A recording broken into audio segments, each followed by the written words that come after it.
Hello everyone, welcome back. ఈరోజు మనం ఈ వీడియోలో హ్యావ్ ఫార్మ్స్ గురించి తెలుసుకుందాం. ఈరోజు టాపిక్ వచ్చేసి హ్యావ్ ఫార్మ్స్. అసలు హ్యావ్ ఫార్మ్స్ అంటే మూడు ఉంటాయి మనకి: హ్యావ్, హ్యాస్, హ్యాడ్. ఈ మూడింటిని మనము హ్యావ్ ఫార్మ్స్ అని అంటాము.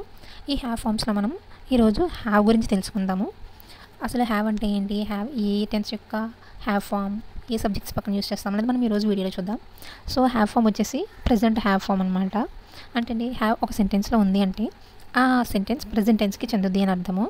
అండ్ నెక్స్ట్ వచ్చేసి హ్యావ్ అనేది మనకి main verb and helping verb రెండు విధాలుగా కూడా యాక్ట్ చేస్తుంది. హ్యావ్ అంటే చూడగానే మనం ఓన్లీ హెల్పింగ్ వర్బ్ అనుకుంటాం కాదు, కొన్ని సిచ్యువేషన్స్లో అది మెయిన్ వర్బ్ కూడా అవుతుంది. అది ఏంటనేది మనం ఫర్దర్గా తెలుసుకుందాం. సో ఇది helping verb and main verb రెండు విధాలుగా యాక్ట్ చేస్తుంది కాబట్టి మనం హ్యావ్ని ప్రైమరీ ఆక్సిలరీ అంటాము. అండ్ నెక్స్ట్ వచ్చేసి హ్యావ్ అనేదాన్ని మనం ఏ సబ్జెక్ట్స్ పక్కన యూస్ చేయొచ్చు. హ్యావ్ అనేదాన్ని మనం చూడండి, ఇక్కడ I, we, you, they, plural. అంటే ఏంటి, ప్లూరల్ సబ్జెక్ట్స్ పక్కన మనం హ్యావ్ని యూస్ చేస్తాము, బట్ ఐకి మాత్రం ఎక్సెప్షనల్ అనమాట. సో మనం ఈ హ్యావ్ని ఓన్లీ ఈ పర్టికులర్ సబ్జెక్ట్స్ పక్కన మాత్రమే యూస్ చేయగలం, వీటి పక్కన పడితే వాటి పక్కన యూస్ చేయలేం. సో మనకి హ్యావ్ అనేది సబ్జెక్ట్ వర్బ్ అగ్రిమెంట్ని ఫాలో అవుతుంది.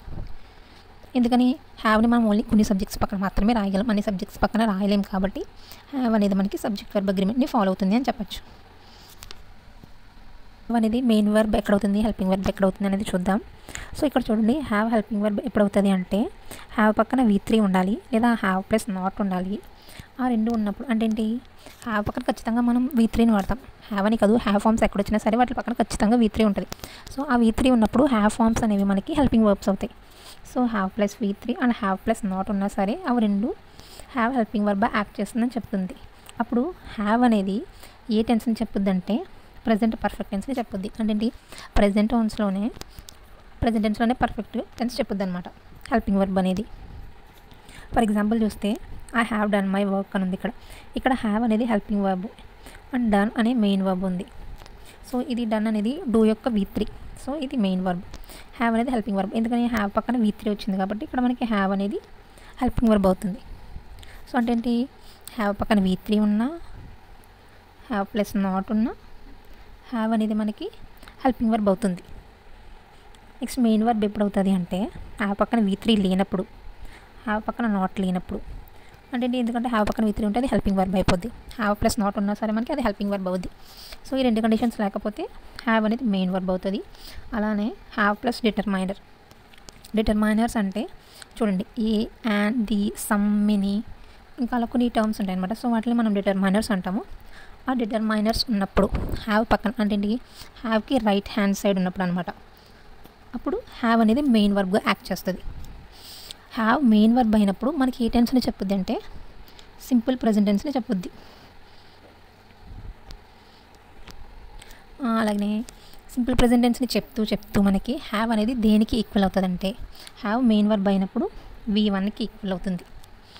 ఎందుకంటే హ్యావ్ ఫార్మ్స్లో హ్యావ్ అనేది బేస్ ఫామ్ అనమాట. చూడండి ఇక్కడ, సో హ్యావ్కి V2 వచ్చేసి హ్యాడ్, V3 వచ్చేసి హ్యాడ్. సో హ్యావ్ అనేది మెయిన్ వర్బ్గా యాక్ట్ చేసినప్పుడు అది V1 అవుతుంది. నేను ఆల్రెడీ డూ ఫార్మ్స్లో చెప్పాను మీకు, V1, V2, V3లు దేనికి ఈక్వల్ అవుతాయి అన్నది. సో మీకు ఒకసారి కన్ఫ్యూజన్ ఉంటే ఆ వీడియో చూడండి. సో ఆ డూ ఫార్మ్స్ ప్రకారం మనము V1 అనేది డూ ప్లస్ V1కి ఈక్వల్ అవుతుంది. సో ఆ ప్రకారం ఇక్కడ మనకి హ్యావ్ అనేది V1 అయ్యింది. సో మనకి తెలుసు V1 అనేది డూ ప్లస్ V1కి ఈక్వల్ అవుతుంది. సో హ్యావ్ అన్నది డూ ప్లస్ హ్యావ్కి ఈక్వల్ అవుతుంది. ఇక్కడ హ్యావ్ ఎందుకు వచ్చిందంటే చెప్పాను ఆల్రెడీ, హ్యావ్ ఫార్మ్స్ యొక్క బేస్ ఫామ్ హ్యావ్, అది V1. So have equal to do plus have అవుతుంది, హ్యావ్ అనేది మెయిన్ వర్బ్ అయినప్పుడు.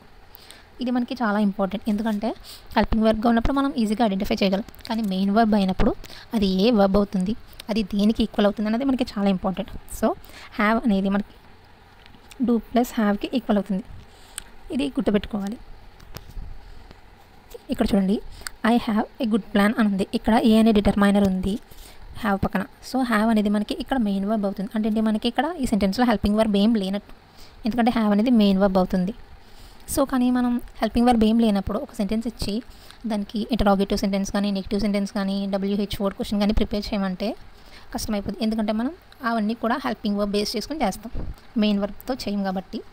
సో ఇక్కడ మనకి హ్యావ్ మెయిన్ వర్బ్ అయినప్పుడు అది దేనికి ఈక్వల్ అవుతుందో తెలుసుకుని మనం దాని ద్వారా ఇంట్రోగేటివ్ సెంటెన్స్ కానీ నెగిటివ్ సెంటెన్స్ కానీ ఫామ్ చేస్తాం. సో ఇక్కడ చూడండి, హ్యావ్ మెయిన్ వర్బ్ అయినప్పుడు హ్యావ్ అనేది మనకి డూ ప్లస్ హ్యావ్కి ఈక్వల్ అవుతుంది. సో ఈ సెంటెన్స్ అనేది మనకి I do have a good ప్లాన్కి ఈక్వల్ అవుతుంది. ఇక్కడ డూ అనేది హ్యావ్ ఫామ్, హ్యావ్ అనేది మెయిన్ వర్బ్ అవుతుంది. అంటే మనకి ఒక సెంటెన్స్లో హెల్పింగ్ వర్బ్స్ లేనప్పుడు ఇంటర్నల్గా డూ ఫామ్స్ ఉన్నాయని అర్థం. సో ఫస్ట్ ఆఫ్ ఆల్ మనకి ఇది తెలియాలంటే డూ ఫామ్స్ గురించి కొంచెం అర్థం చేసుకోవాలి. సో డూ ఫామ్స్ గురించి కూడా తెలుసుకోండి. సో ఇది I do have a good ప్లాన్కి ఈక్వల్ కదా. సో మనకి ఈ సెంటెన్స్కి నెగిటివ్ సెంటెన్స్ రాయమంటే ఏంటి, మనం ఒక సెంటెన్స్ ఇచ్చి దానికి నెగిటివ్ సెంటెన్స్ రాయమంటే హెల్పింగ్ వర్బ్కి నాట్ కలుపుతాం. సో ఇక్కడ హెల్పింగ్ వర్బ్ వచ్చేసి డూ. సో డూకి నాట్ కలిపి I don't have a good plan negative sentence రాయమంటే.